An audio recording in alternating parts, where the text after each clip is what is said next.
बद्रीनाथ धाम में इस बार श्रद्धालुओं की संख्या लगातार बढ़ रही है और ये पिछले रिकॉर्ड को तोड़ने की ओर है।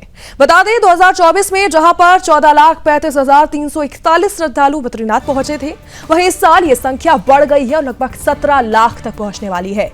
धाम में सुबह से ही भक्तों की भीड़ दिखाई दे रही है और मंदिर परिसर से लेकर मुख्य मार्गों तक लगातार लोगों की आवाजाही बनी हुई है। वातावरण में भक्ति का माहौल है और दर्शन के लिए उमड़े सभी श्रद्धालु इंतजार कर रहे हैं। सभी का उत्साह साफ दिखता है। ऐसे में श्रद्धालुओं की संख्या बढ़ने पर प्रशासन ने भी व्यवस्थाएं मजबूत कर ली हैं। भीड़ को संभालने के लिए कतारों का सिस्टम सुधारा गया है। साथ ही पुलिस और एसडीआरएफ की टीमें भी तैनात हैं और ट्रैफिक को नियंत्रण में रखने के लिए कई जगह बैरिगेटिंग और डायवर्जन भी लागू किए गए हैं। लगातार बदलते मौसम के बावजूद श्रद्धालुओं के उत्साह में कोई भी कमी नहीं दिख रही। स्थिति को जानने और यात्रियों से बातचीत करने के लिए हमारे उत्तराखंड ब्यूरो चीफ कृष्णा कुमार बद्रीनाथ पहुंचे हैं।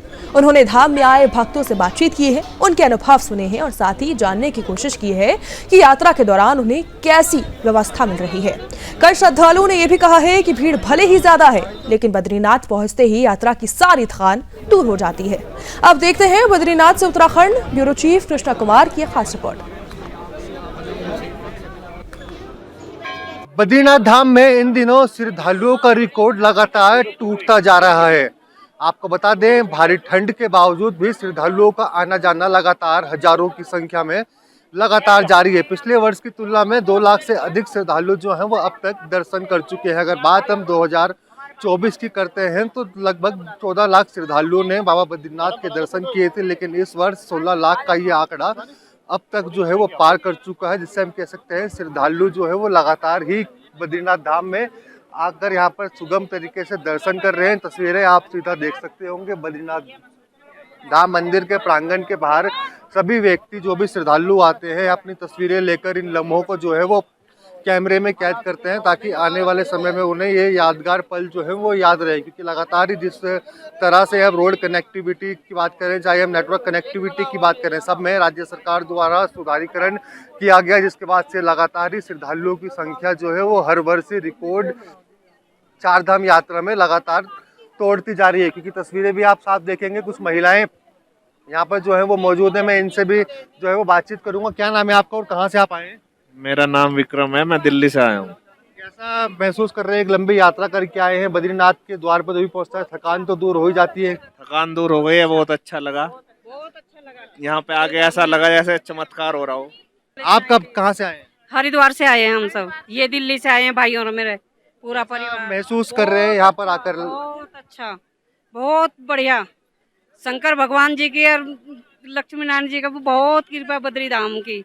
खुश हो गया दिल बिल्कुल, और मन्नतें पूरी होती हैं। पहले और अब की बात करते हैं तो क्या कुछ फर्क आपको दिखता है? क्योंकि पहले रास्ते बहुत खराब हुआ करते थे, वो भी अच्छे हो रहे हैं, नेटवर्क बहुत अच्छा, बहुत अच्छा, बहुत अच्छा। बिल्कुल भी कुछ भी मतलब ऐसा महसूस नहीं हुआ कि हमें कुछ इस तरीके की मतलब वो लगा। बहुत अच्छी सड़कें वगैरह सब कुछ, हर चीज की सुविधा बहुत अच्छी है, बहुत बढ़िया। बिल्कुल। देखिए, जिन भी श्रद्धालुओं से बात करें, सरकार की सुविधाओं को जो है वो अच्छा बता रहे हैं। क्योंकि पहले एक तरीके से दुर्गम स्थिति में सभी को यात्रा जो है वो करनी पड़ती थी, जिस वजह से श्रद्धालु जो है वो काफी कम संख्या में यहाँ पर पहुँचते थे। क्योंकि लगातार आप देखेंगे बद्रीनाथ मंदिर का ये प्रांगण है, जहाँ चारों तरफ श्रद्धालु ही श्रद्धालु है। दूसरी तरफ मैं आपको दिखाऊंगा, लगातार रीडेवलपमेंट के कार्य भी जो है वो चल रहे हैं। क्योंकि 2013 के बाद आई आपदा के बाद सब कुछ तबाह हो गया था, जिसके बाद से अब लगातार ही रीडेवलपमेंट के कार्य जो है वो लगातार ही तेज करे हुए हैं, जिस पर उत्तराखंड के मुख्यमंत्री पुष्कर सिंह धामी भी लगातार निरीक्षण करते हैं और इन कार्य को तय सीमा के अंदर ही पूरा करने के जो है वो निर्देश लगातार अधिकारी को देते हैं। जिसके बाद से भी साफ भी देख सकते होंगे आप कि कितनी संख्या में जो है यहाँ पे लेबर इस समय कार्य कर रही है, ताकि समय रहते ही कार्य जो है वो पूरे यहाँ पे किए जा सके। क्योंकि देखिए, कुछ लोग यहाँ पे देखिए माला बेचने का कार्य भी करते हैं। इनसे पूछते हैं, क्या नाम है आपका? मेरा नाम लक्ष्मण सिंह है सर। कहाँ से आए हैं आप? यहीं चमोली से सर। तो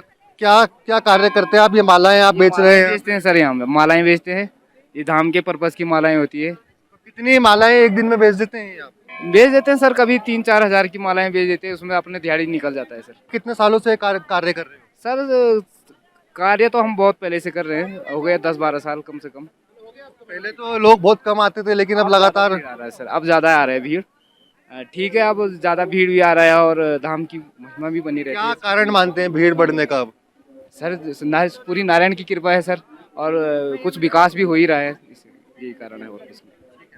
तो बिल्कुल देखिए यहाँ पे कुछ महिलाएं भी यहाँ पे मौजूद है। क्या नाम है आपको, कहाँ से आए हैं आप? दिव्या गुप्ता, आप आए हैं? देहरादून से। कैसा महसूस कर रहे हैं, क्योंकि एक थकावट भरा रास्ता करके आते हैं, बद्री विशाल की नगरी में पहुंच के कैसे देखते हैं? बहुत अच्छा महसूस हो रहा है, दर्शन करके बहुत अच्छा लग रहा है। तो बिल्कुल देखिए दर्शन करके सभी श्रद्धालुओं को जो है वो बहुत ही अच्छा महसूस कर रहे हैं, क्योंकि सभी श्रद्धालुओं का कहना है कि लगातार जब भी वो दूर से चाहे हजारों किलोमीटर की यात्रा करके आते हैं, लेकिन इस बद्रीनाथ की नगरी में जब पहुंचते हैं, बद्री विशाल के दर्शन करते हैं, तो उनकी थकान जो है वो पूरी की पूरी दूर हो जाती है और आनंद में होकर सभी श्रद्धालु जो है वो आरामदायक दर्शन करते हैं। क्योंकि सरकार की सुविधाओं के साथ साथ अगर हम बात करें तो सभी सुविधाओं का सरकार ने भी ध्यान रखा हुआ है ताकि किसी भी प्रकार की श्रद्धालुओं को दिक्कत ना हो। बद्रीनाथ से मैं कृष्णा कुमार, कैमरामैन गौरव गुप्ता के साथ।